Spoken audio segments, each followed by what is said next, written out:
Hey everyone, it's Peter Kerr from Rock Daydream Nation, and today, welcome back to the channel, Rose Carleo from the Rose Carleo Band. How are you, Rose? Hey, Peter. Good, thank you. How are you? Not too bad, not too bad. So, Rose, lots been happening since we last spoke 12 months ago. The premise of this show is 5 Australian albums you must hear. And in between, we're going to talk about what's been happening in your world because there's a lot to cover. So, Rose, why don't we just get stuck into it? What's your first pick, an album that people Wow. should hear?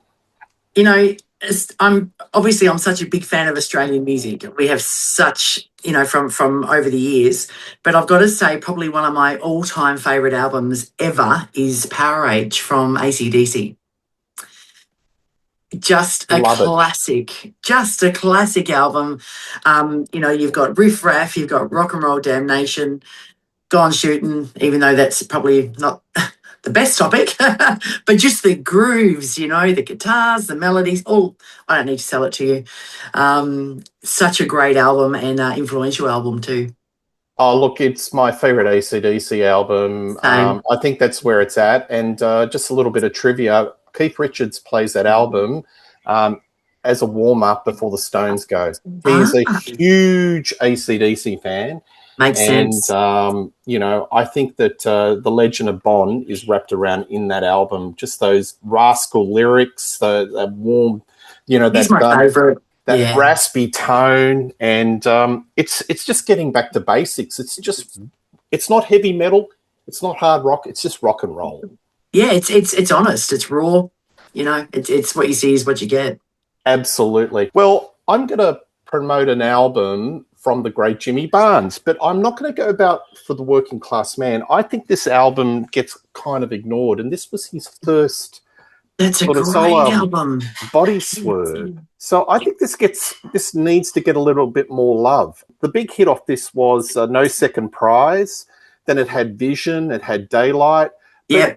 He had a crack of a band. He had Mal Eastick playing guitar. Yeah. You had Bruce Howe on bass, Ray Arnott on drums.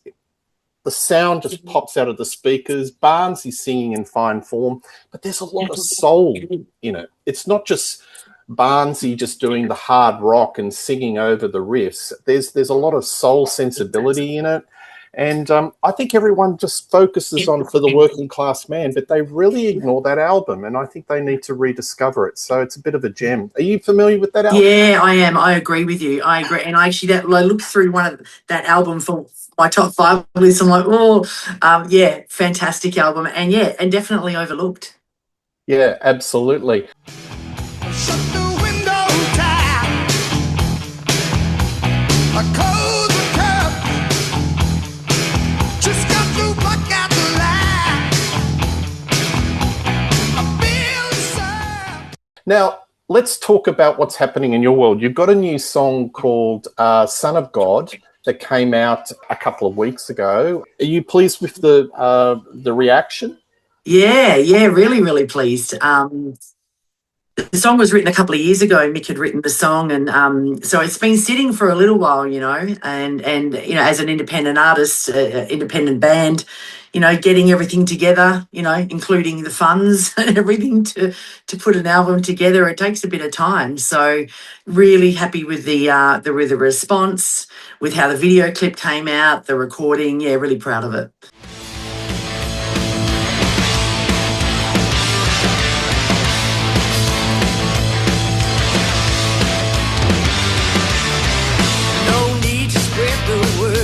Everybody knows he walks into the room at a rock and roll show.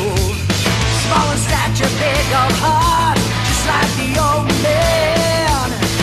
Everybody shares the love. Honorary member of the band. I know the Son of God, he's a friend of mine. He loves a man above, still keeping time. I think this is your best work. I think it's Wow. your best song to date. So Thank folks, you. check it out. To me, it's like classic AC/DC, Albert's label meets Angels. So it's got that real Love that. crunchy riff. Now tell me, I listened to the lyrics, Son of God. That's already generating a little bit of social media.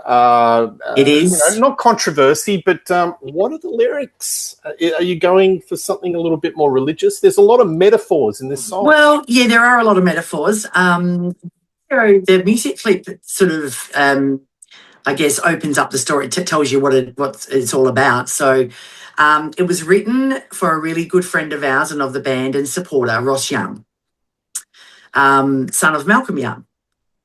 And a lot of musicians around the world revere Malcolm as a guitar god. And he was and still is in my eyes, in our eyes.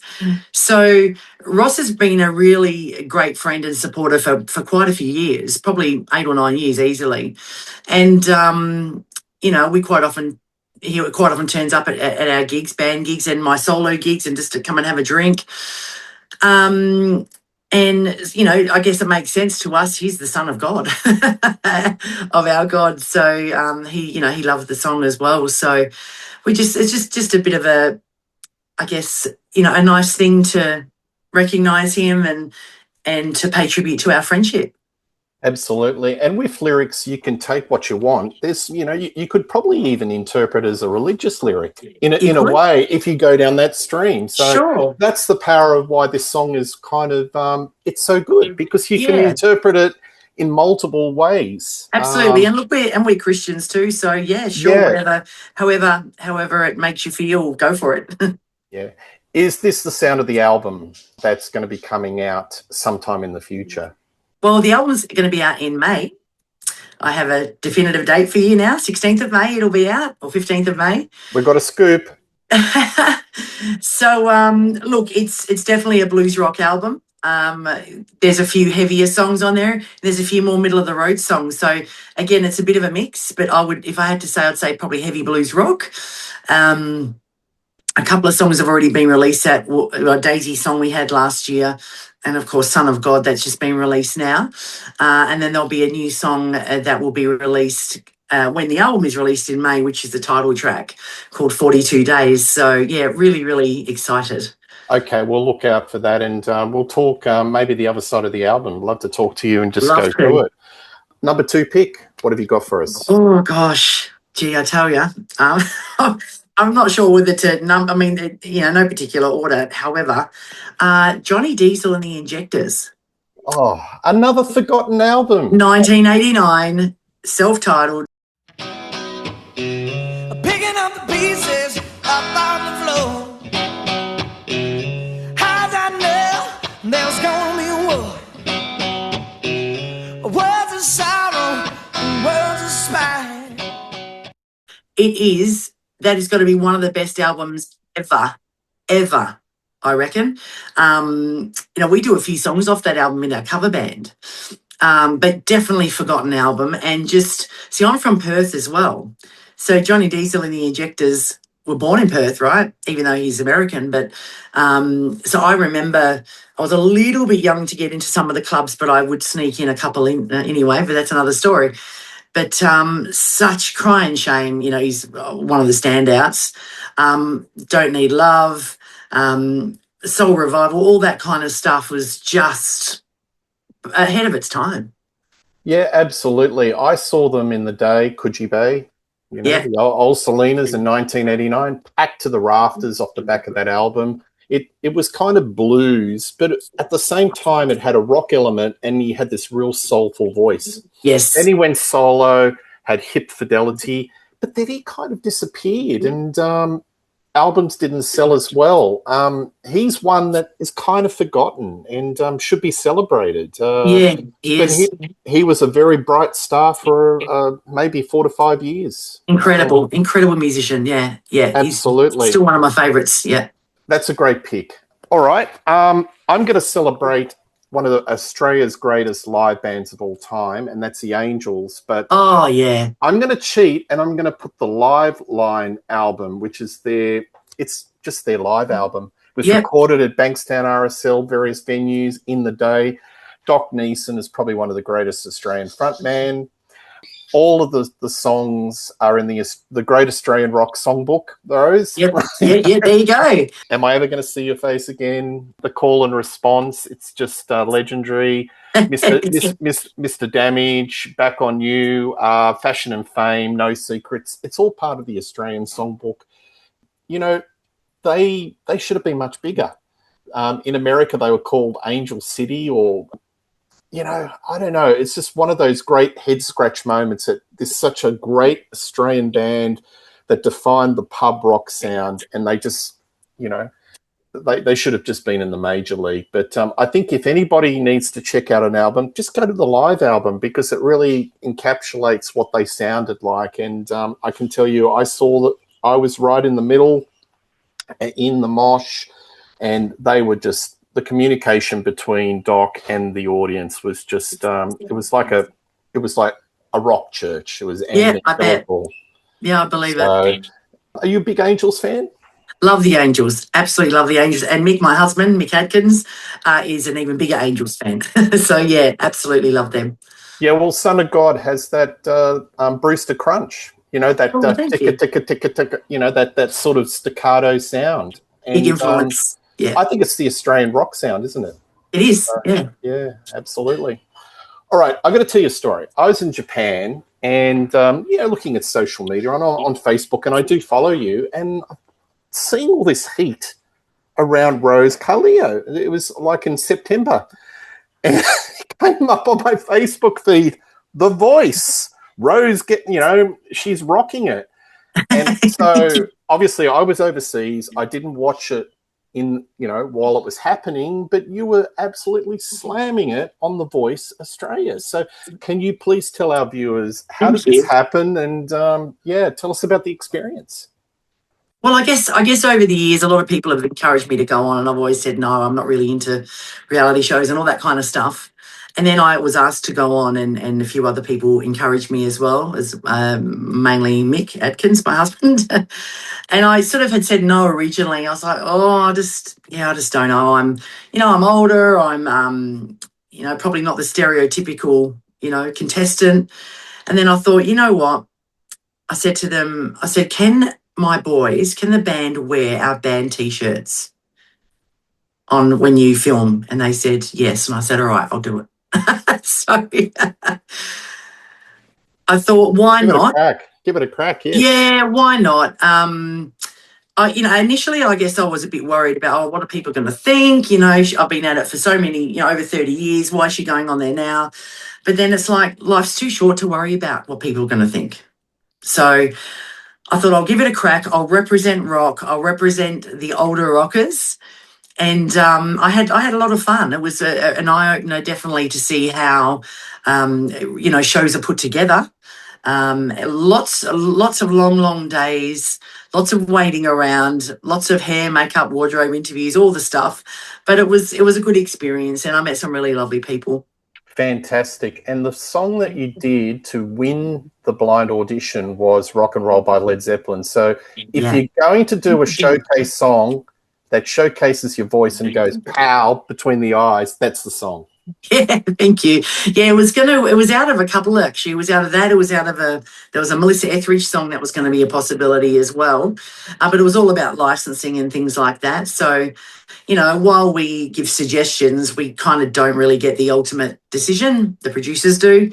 But I was very, very happy with that decision. So. I think it played in your favour. I really like Led Zeppelin, and you know, Richard Marx, he was the first one the camera panned to, and that really went, oh, we've got something different here. Yeah. Out of the ordering.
right, we'll talk more of it as the show goes on. We're up to is it my turn? No, it's your turn. Number 3. What's Well, I've got about 10 albums written down here, but you know what? I'm going to talk about an album I don't think I've talked about before. Ian Moss, Matchbook. Love Mossy. Around 88, I think it might have been, 87, 88. I think you're right, yes. Yeah. I've got a story about this album. So my mum passed away in 1990, but she's the reason why I sing. You know, she dared me to get on stage when I was 13. Anyway, I'm from Perth, so I was living in Perth, and the Matchbook tour was happening in Perth at the Old Melbourne Hotel. And my mum was in remission for a little while with her cancer. She said, "Come on, let's go." She loved Ian Moss as well. She loved it. So Mum and I we lined up at the Old Melbourne Hotel. We went in and watched the support band, then we watched Ian Moss as well. And it was just mind-blowing. I was, how old was I? 17, I think, maybe 18. It was just mind-blowing to see him doing his solo stuff after being such a big fan, but sharing it with my mum, and my mum just absolutely loved it. Really cool. I love Mossy. He's the soul voice in that band. Isn't he? There are so many singer-songwriters. It's like a quadruple threat, that whole band, Cold Chisel. And triple threat, yeah. I love his guitar playing. I love his voice. That album's great. And again, Don Walker, what a genius. Yeah. I've always said he's like the Bob Dylan of Australian rock. Absolute genius, yeah. Tucker's Daughter, that's great. And still gets played on classic rock radio to this very day. Yeah. So, yeah, killer. Another great Australian singer-songwriter that I think needs to be celebrated is one Richard Clapton. Oh, yeah. I'm going to celebrate Girls on the Avenue. This came out, I think, 75, 76. I don't think he's spoken about enough. Like, he's got to be up there with your Paul Kellys, your Neil Finns, your Nick Caves. He's one of Australia's greatest singer-songwriters. He talks about social observation and the psyche of what was happening in the 70s and 80s in Australia. Girls on the Avenue is a great starting point. Are you're a fan of his work? Yeah, absolutely. Yeah, it's just it to me, it moulded. It's a big part of the Australian tapestry, I guess you could say. The pub rock, that real gritty rock after the easy beats and stuff. It was, that kind of sound.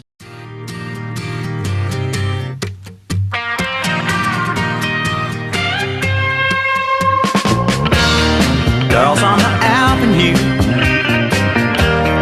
they're trying to get you in, strolling by with a rosebud smile. They're all dressed up to kill. So with The Voice, you didn't get through all the way, but you got through a few rounds and did fantastic. And I was watching all the clips. Do you think rock and roll gets a fair go in regards to those sort of shows? Because No. Yeah, I agree with you, because it always seems that they get through the middle stages but just don't make it to the end. It doesn't seem to get a fair go. I don't know. No, it doesn't. I think I really don't know why. That's another reason why I wanted to go on and say, yep, let's fly the rock and roll flag. Whether people think, when I say people, I guess, is it the powers that be, that it's not as commercial? Is it not, doesn't sell as much? Is it not, I guess depending on the audience that they're wanting to target. Does rock and roll sell to 13 to, 18-year-olds? Not generally, not a lot, not the rock and roll that we do. It's more to your sort of 40 plus, I guess. So I'm not sure. I think, with the appearance on The Voice and the feedback I got from a lot of people in all different age groups saying, we love that song, we grew up listening to that song, or my mum and dad used to play that kind of stuff. I love that stuff. So I think rock and roll, needs to be recognised as a real cross genre these days. It's not just one age group anymore. You know, you've got people that have, like I said, grown up. My parents used to play that when I was a baby, when I was a kid, you know, so you've got a lot of parents doing the right thing, I think, and educating, you know, the generations coming up with rock and roll. So it's not just one age group anymore. Did you find yourself when you were walking down the street in Katoomba that people would be accosting you? In Katoomba? I mean, actually, I don't know. I know you're in the Blue Mountains. So I live in Springwood. Actually, that did happen to me. That did happen to me, actually, not long after. Someone was in a restaurant and they banged on the window. I was like, what's happened? Something's happened. And they're like, it's you. I was like, oh, okay. Scared the hell out of me. Yeah, there's been a few places I've been approached, which is lovely, you know, and, you know, and I think rock and roll is very forgiving in a lot of ways, with age, with looks, with whatever. You don't have to be, or I find anyway, in the recent years.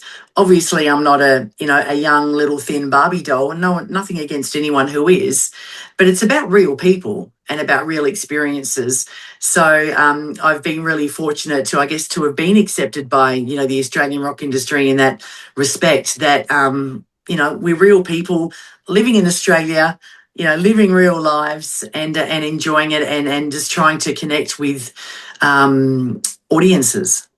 Yeah, look, fantastic. And, you know, obviously it was an uptick in social media for you and more recognition for your band, because I started seeing on my Facebook you were traveling around Australia and all these gigs that were happening, Tasmania, so, et cetera, et cetera. It seemed like out of this, something else, you know, another door open. Yeah, look, some of that was pre-planned because I've sort of forward planning a lot, but there's a lot of things coming up now that are sort of a direct result from The Voice, that, you know, getting out there more, and people are ringing up saying, hey, we want you to come here, or we want you to play there. So it's a great gift.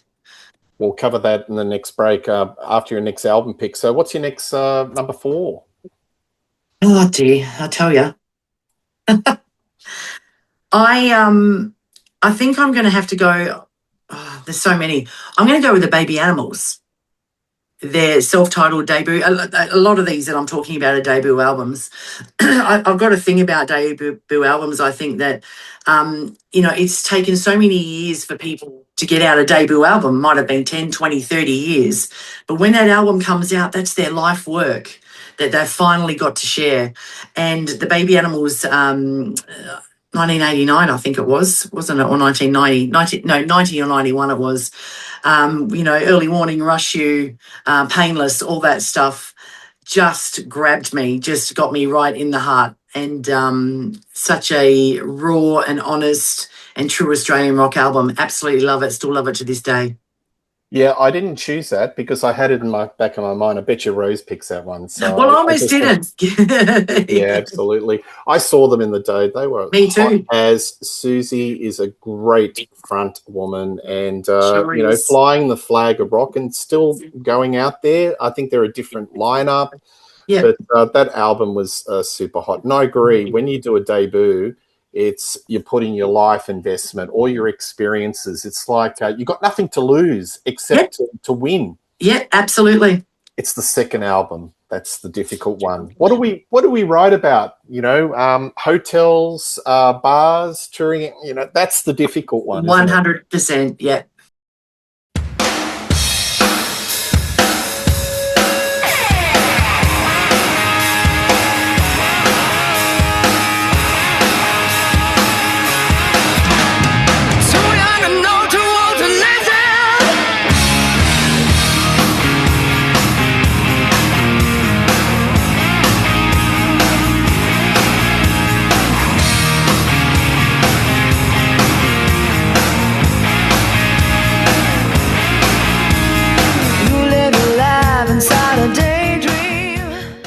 So, this band, this is probably a little bit different to what I speak about. This band is kind of pop, but they've got a bit of a hard edge rock about them. They're very percussive, and a lot of their sound is bombastic and I put them in the wheelhouse of a little bit of In Excess, and this is Boom Crash Opera. I don't know what you think of this band. Nice. Yep, the first album, great wall, hands in the air, up in the air. I really like the bombastic side of them. They've got a little bit of rock, and they had some great songwriters. They had Peter Farnan on guitars and also Richard Pleasance. They really hit the charts. They were on rock radio for a period of 5 years. Their follow-up album, These Here Are Crazy Times, Onion Skin. You listen to that. Yeah. It's kind of Zeppelin. It's got a real Zeppelin riff. So I always like this band, even though they're classified as pop, there's a real rock edge. There's a real, a bit of classic rock all the way through. Do you like this band? Yeah, I do. I do like the band. And they were one of those, sort of like the Dark Horse, not the Quiet Achiever, but it was a band that was always there, but might not have got, the notoriety that the other big bands got. But no, I do remember that band, Boom Crash Opera, really, really well. Really good, solid songs. Yeah, and they never made it overseas. I think they were about to do a tour of America, and their record company collapsed. So that seems to be a common story with a lot of bands. Things overseas just don't work for them.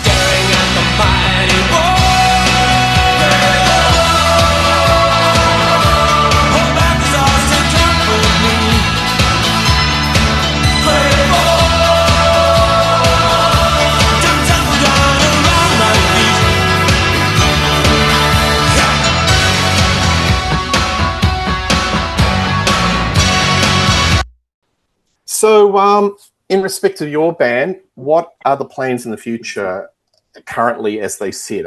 More touring? What's happening over the next couple of months? What's happening in the next couple of months? So we're off to Japan in about 5 weeks' time in April. Excellent. And that was planned before The Voice, but I actually had to put it off because I was a good 6 months there. I couldn't do a lot of things because of the commitments I had there. So quite a few of our other friends have done the Australian rock band thing in Japan. And, the Japanese love live music, they love rock music, and they love Australian music. So I said to the boys, we're going to Japan, not would you like to go to Japan? They said, okay. So really looking forward to that. We're touring some Australian cities as well. Mick and I are doing a showcase tour in Queensland in about a week and a half. And then we're going to South Australia. And the premise of that is, reintroducing the band to different states that may not have toured there for a while, and then bringing the band back later in the year. So just, I guess, dipping our toe in the water. So that's going to be really exciting. But the really cool thing about that is we're going to be doing some of the new songs from the album. And, when you write songs, you quite often have an acoustic guitar or an unplugged electric guitar. So we got really going back to basics. So it's just going to be Mick and I on guitars and 2 microphones, and that's it. So it's going to be a lot of fun. So, yeah, we're definitely ramping it up. We're touring around Australia and, doing Japan. That's fantastic. With the album that comes out in May, are you got any special showcase dates like in Sydney? That we do. Marrickville Bolo we're doing on May 16, the date on the Saturday. Right. And that is, we're going to play the album in its entirety, I believe. So we haven't actually discussed that, but I've just said it. So all right. Well, we'll look out for that. Fantastic. All right. What's your final pick of Australian albums you must hear? Okay.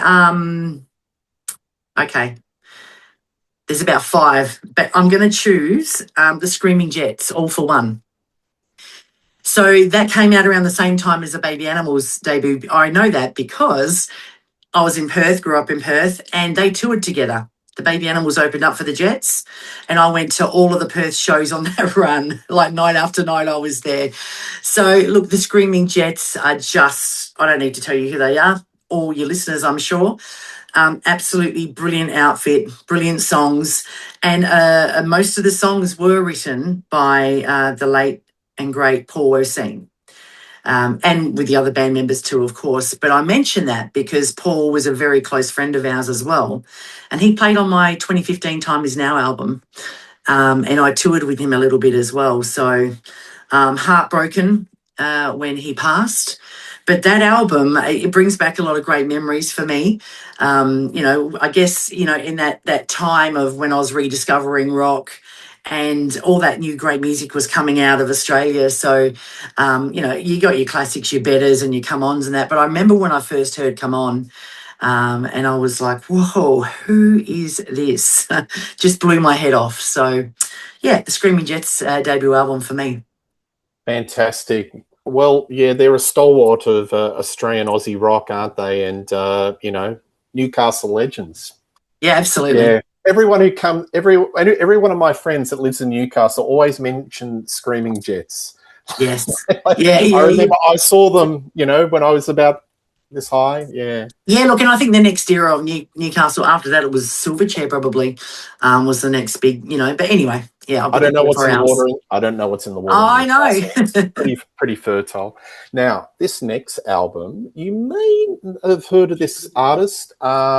She has got. I thought I wanted to pick something because you've got a brilliant big voice. I wanted to pick an Australian artist that had a big voice.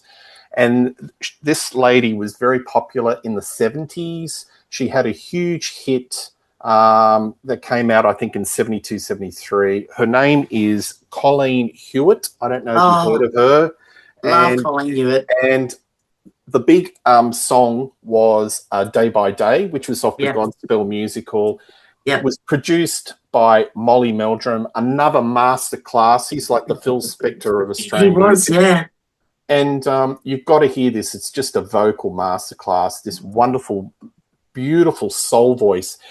In America, when they were promoting this album and they didn't have a photo of Colleen Hewitt, the R&B and the black radio stations used to play it because they thought she was an American artist. Wow. She's got this voice that's very sort of soulful. Same thing happened to Renee Gayer, which was almost on the cusp of the list. I was going to go, Colleen, me too. Renee, but I'll pick Colleen. Another song was Superstar, but again, she's an artist that seems to be forgotten.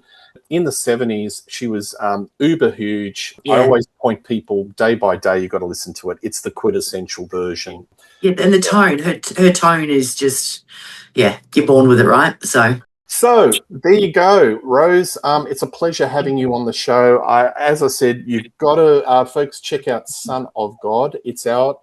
So when is the next song and the date that will be released to YouTube off your new album? The next song is going to be the title track, which will be out on the 15th of May, called 42 Days. 15th of May when it comes out with the album. So not long now.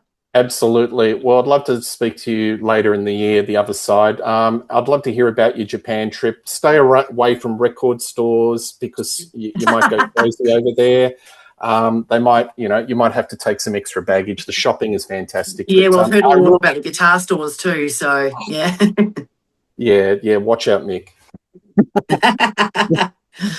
So wonderful talking to you. Check it out. I'll put all the links below. Nice having you on the show. And, love to talk to you the other side of, the album and talk more Aussie rock. Thanks so much. I really, really appreciate you having me on, Pete. Thank you. All the best and cheers. Thank you. Yeah.